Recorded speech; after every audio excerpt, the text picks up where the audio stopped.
अन्नपूर्णा सोस्त्रम उर्वी सर्वजनेश्वरी भगवती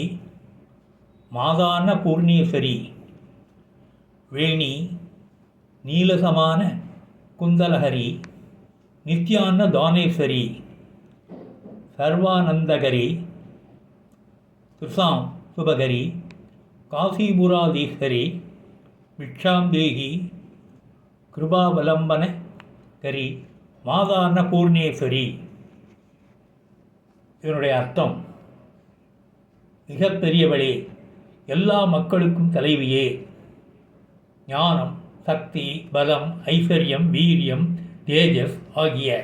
6 கல்யாண குணங்களையும் உடையவளே, கருமையான அலைகளின் வடிவுகளைப் போன்ற கூந்தலை உடையவளே, தினமும் உணவு வழங்கும் தலைவியே, எல்லா ஆனந்தத்தையும் செய்பவளே, கண்களுக்கு தன்னை கண்களால் கண்டவர்களுக்கு மங்களத்தை செய்பவளே, காசிபுரத்திற்கு தலைமை வகிக்கும் தேவதையே, கருணை என்னும் துணையை செய்பவளே, அன்னபூர்ணேஸ்வரி தாயே, பிட்சையை அளிப்பாயாக.